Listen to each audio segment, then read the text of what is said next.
options are, like what's in his sideboard. Certainly. But especially the way, like he's now seen what Kenji's deck does, right? That game, Kenji really had his deck on display. Here's what I do.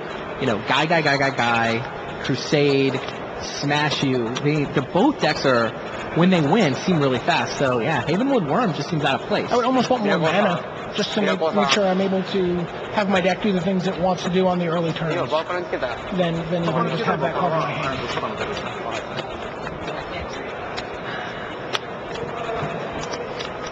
So it sounds like we're going to get a report from our spotter about what's going on here. If we can hear him.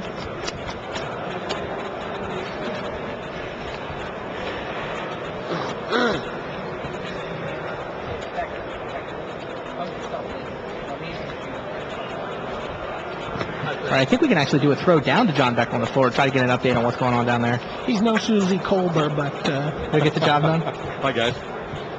Hey, John, how's it going? Going okay. I'll give you a quick update in the back match. There's nothing incredible going on, but Willie Edel has two pretty good men on the board. He's got a Dirkwood Battle on suspended and a 4-4 Source Board Thowet on the board against an empty board for Suzuki. And that's game three? Game three tied 1-1. Sure. On the very back table, it looks like right now we have a pretty decent beatdown, including a Parisian Totem going on for Thomas against Bram, although Bram does have an unfortunate thief on the board, so that's going to have to be dealt with. If Thomas wants to pull this out, Bram is up 1-0 in that match. Okay. And in the Saito and Merkel. In the Saito and Merkel match, we have a Morph on Merkel's side of the board against a Saito Mage Drug Reaver on the opposite side of the board. But the life totals are both pretty high, so this game can still go either way. All right. Willie Edel just dropped his Verdant Embrace on the Source Board Thowet, so this could be a 2-1 game pretty quickly.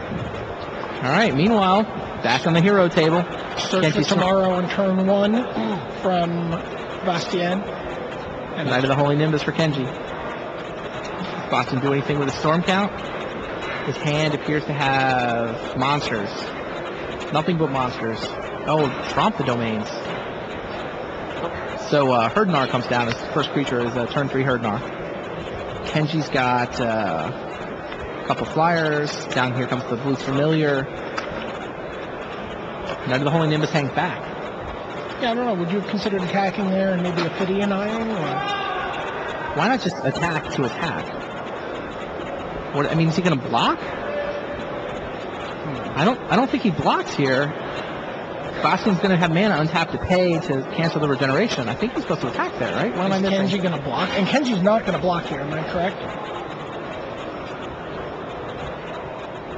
I mean, does he want the time walk? Does he? I mean, if he does block, and Bastien is essentially forced to spend his entire turn killing Knight of the Holy Nimbus, but that doesn't sound that great for Kenji to me.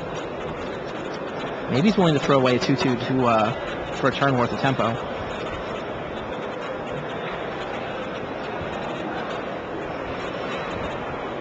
So in case you were curious, so there's a Sky Cutter making the Herdnar a 4/4. Yeah, now see, I don't think Kenji blocks here. Well, he blocks here, he'll lose the Nimbus. Right. So then why didn't he attack? And then on upkeep, he's going to kill the Stormscape to deny Kenji some mana. Yep.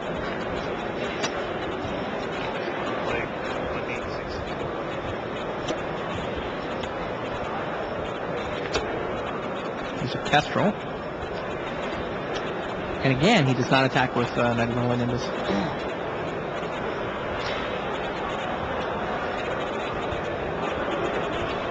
I guess Kenji figures if Bastien plays a creature to pump up the Herdnar, then he's probably not going to have the mana available for regeneration.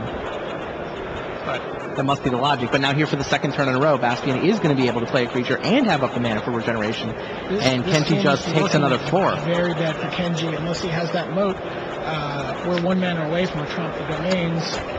+3/+3. All the creatures. It was just a straight up overrun. Kestrel gets in there for 2. Castle Raptors. In case you're curious, I have Kenji's performance record from the tournament. If you want to know who he had gone through on that 8-0 run. Well, there's the 6 mana. Is he Tromp here? Nope. He's just Phantom Worm. And now it does not attack because then the Nimbus can hold off the world. Certainly. Yeah, it's a pretty cool feature we've got. Is this posted on the website now? I don't know if it's posted on the website, but I have it in my email, and I can look up any of the players. All right. See who played against whom. It should be up on the website. Yeah, actually, you can get this anytime you play in a sanctioned tournament. You can actually ask the tournament organizer to print this out for you. It's a performance record. It'll tell you who you played in each round. There's a Celestial Crusader. Yeah, Kenji sends a couple flyers into the red zone. For 7.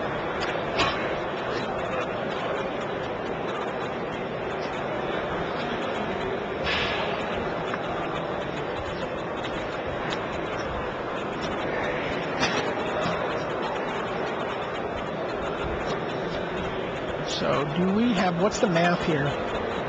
We have 2, 5. We have 8 points of toughness on Samura's side of the table. And we, after a overrun, nope. There's Buzzard Ears. He's just going to mount his board. I assume the Trump must not be lethal. I was trying to figure that out. He had 6, 2, he had 8, he had 10. Plus 9, he had 19. No, it was not legal. I can see Pierre Canali out in the audience cheering on Bastien. Certainly looks like there's some inevitability for Bastien here with the trump of the domains in his hand. Pierre actually could not look happier than if he was winning this Pro Tour himself. One card in Bastien Perez's hand. Just one card. What are the leg totals now? Those leg totals do not look correct. He took 7 last Bastien took turn. a beating last turn, right? He took 7 last turn in the air. He should be at 11. Yeah, it should be 11 to 12. Another Crusader here would be a devastating blow. Yeah, I think Kenji's trying to figure out who to attack with. Probably is thinking about Trump, right? Because it's the only thing he loses to. Well, Trump or strength in numbers. Trying to figure out, okay, how much can I afford to attack with? How much defense do I want back? He's not sending in that Castle Raptors. Yeah. I mean, I think if he's going to attack for 2, he would want to attack with the Crusader more than he'd want to attack with the Kestrel. Why is that? Well, the Crusader doesn't get a bonus for itself. If he's looking to keep toughness on the back burner, he's going to gaze here. Oh. I think that is definitely game. So gaze taps 3 creatures. It does take out the Phantom Worm, but now 2, 4, 6, 15. Trump the Domains is going to be plus 9. It's not quite enough. Oh, but he does have 8 to 12. Kenji's, which one creature is untapped? It's the Castle Raptors. The Castle Raptors. Looks like here comes Trump the Domains. He gets to make an extra token. He gets to make a token off the Germinator and get an extra point of damage in. Right. Kenji leans forward doing some math. All right, Trump the Domains. So that's 3, 6, 9. But when the Germinator token comes into play, the Herdnar is going to get +2/+2. So he's going to be able to give +3/+3 on the Herdnar. 3, 6, 9, it's going to be +6. 12, That's 13, 8. 14, 15, 16. That looks like 18. Castle Raptors has how much toughness? 5, 6. That's exactly enough. It is exactly enough. He kills Samura by exact. Yep. Unless Kenji has a trick. Unless Kenji has a trick. Unless he has a bounce spell, which we know he doesn't have in his draft deck. He could have another Celestial Crusader. If he's going to draft blockers, it's probably too late. Although, I guess he could commit Perez to do exactly enough. Perez has done the math. There's the token, pumping up the Herdnar. Sacks it, steal a point of damage. If we've done the math right, then that's 12 damage precisely.